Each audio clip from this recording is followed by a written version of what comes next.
This is not about a nuclear standoff between NATO and Russia.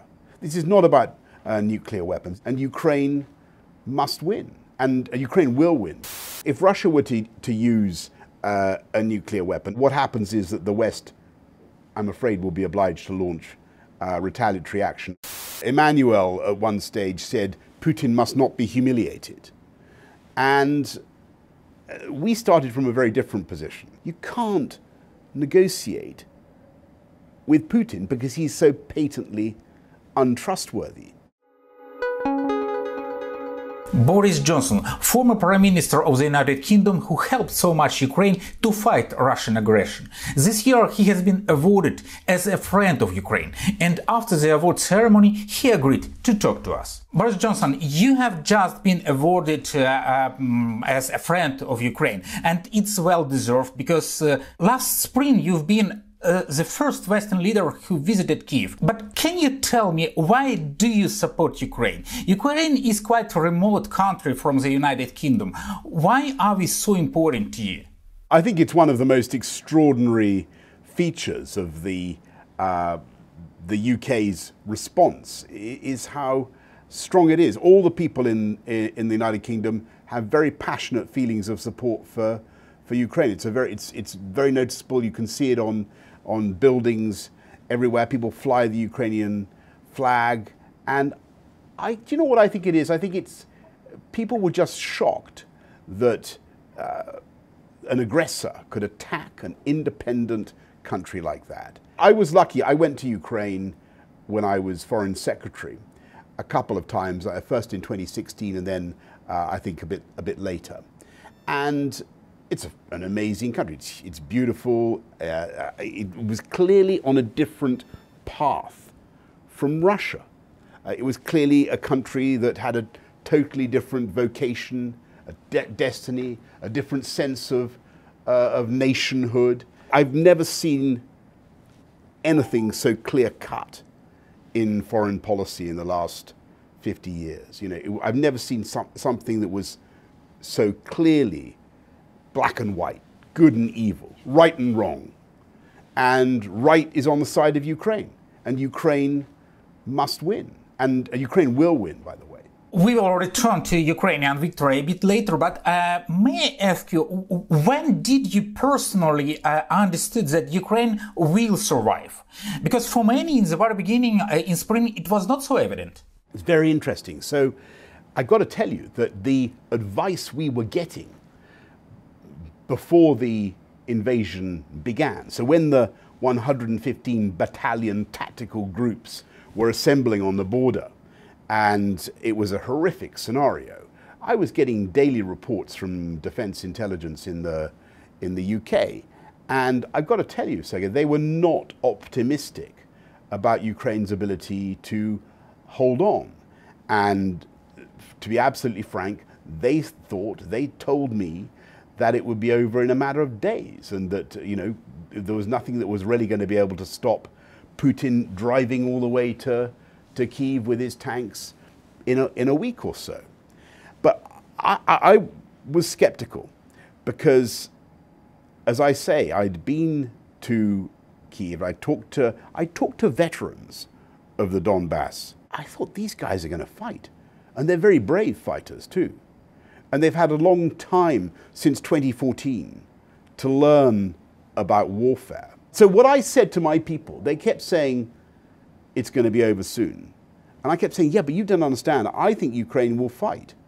And I had this argument with other European friends and colleagues. How did it happen? Maybe you can share some life stories when you managed to convince other European leaders, I don't know, Scholz, Macron, that Ukraine will survive this war and Ukraine will win this war.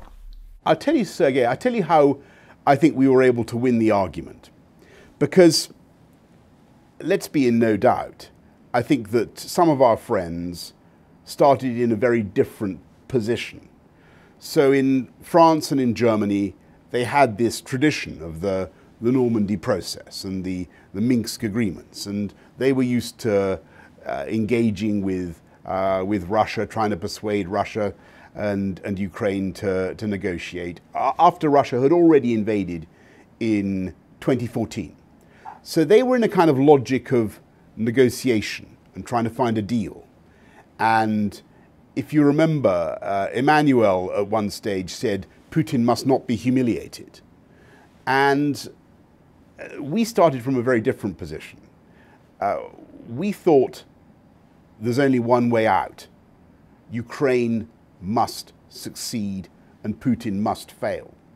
So in the first meeting, I said Putin must fail.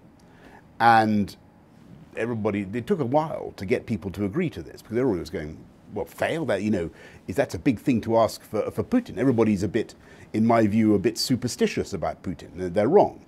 But they said it was too much to ask for Putin to fail. We needed to find different language.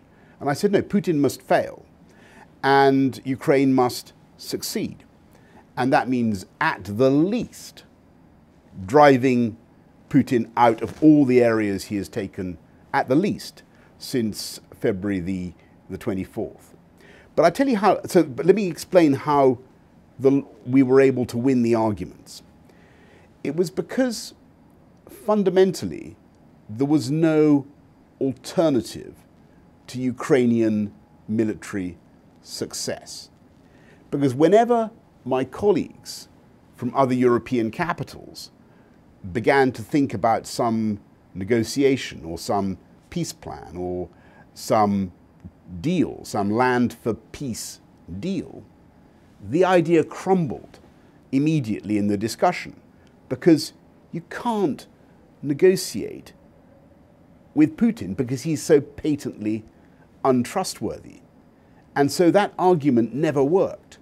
And so everybody was always forced back to the only logical conclusion that we had to back Ukraine with everything we could until Ukraine succeeds in getting Putin's invaders out of their country. Ukraine will win the war, we have no doubt in that, neither you do.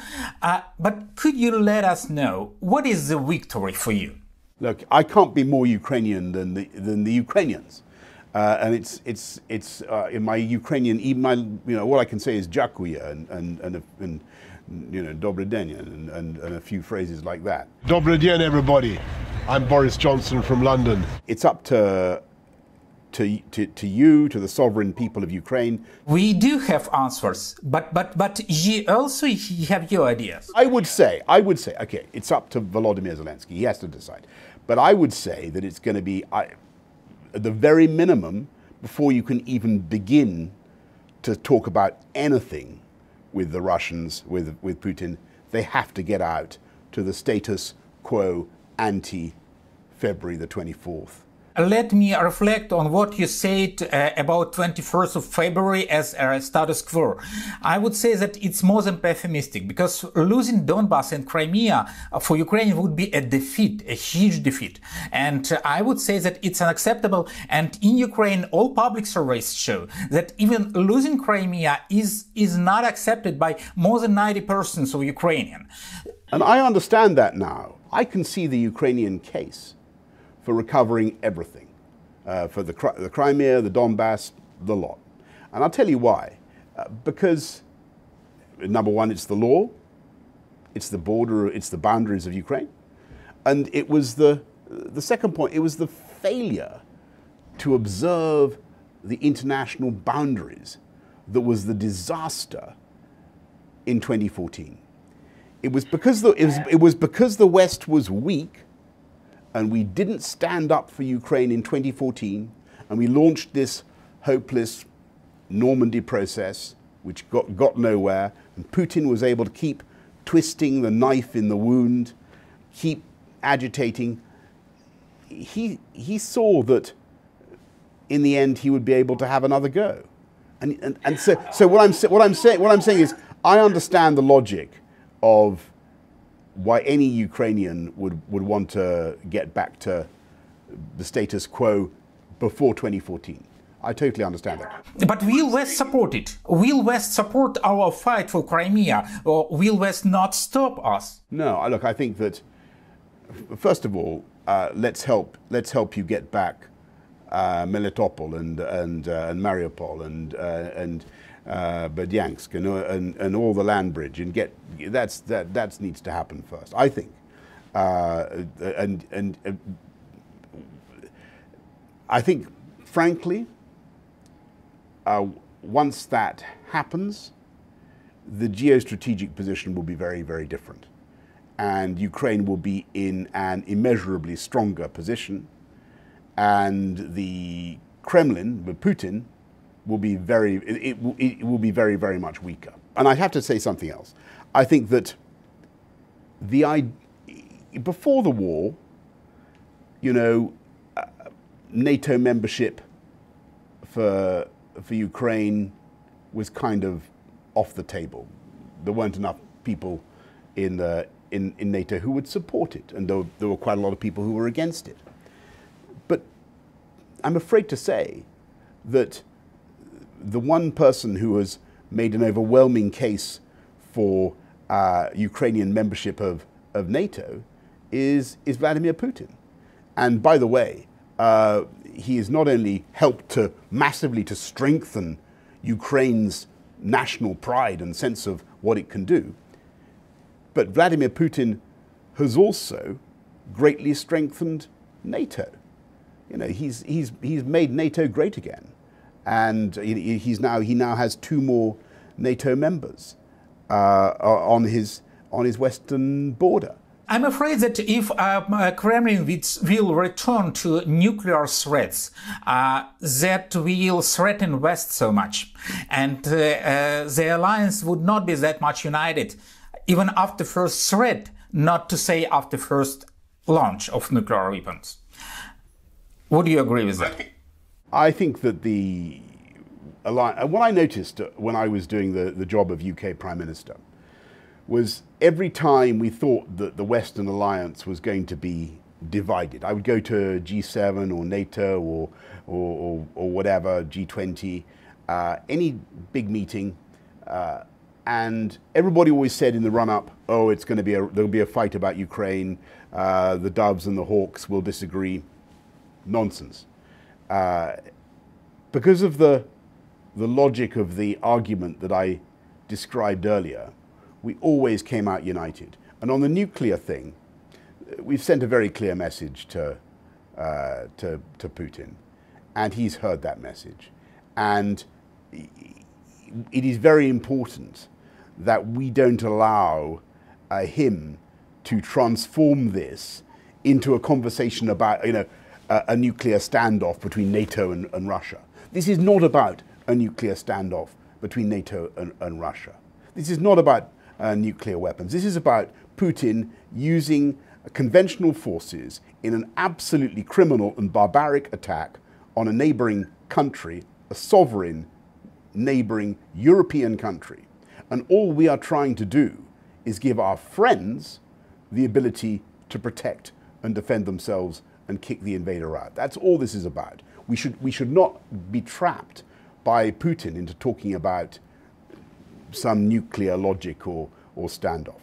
Do you exclude that a nuclear strike can happen? I think it's vanishingly unlikely. If Russia were to use a nuclear weapon, number one, Putin resigns his membership of the human race. All the middle ground countries that are giving Russia the benefit of the doubt, right? So whether it's in the Gulf or in India, South Asia, wherever, they are not as supportive of Ukraine as I would like them to be, and they are more inclined to be favorable towards Russia for lots of historical reasons. As soon as he does something like that, he loses all that.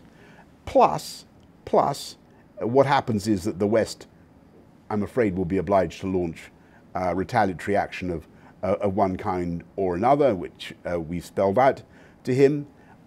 With conventional weapon. Plus, you don't go into what you would do. Plus, the current freeze on the Russian economy would be absolutely nothing to what we would do to Putin after he launched a nuclear strike. And it would be an absolute, from the point of view of the ordinary Russians, it would be an absolute catastrophe. Ordinary Russian families would suddenly fear for the consequences for themselves, for the long-term, short-term consequences for themselves and their families in a way they'd never feared before. So that is simply not going to happen. Let me get this point over, okay, and then I'll shut up.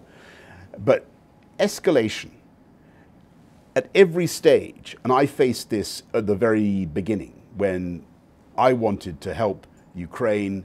Ben Wallace, our defense secretary, and I said, we read Putin's essay. We thought the guy's round the bend, right? We thought this there's something freaky going on here. He really is going to invade. So we decided that we would give the NLAWs, the anti-tank missiles.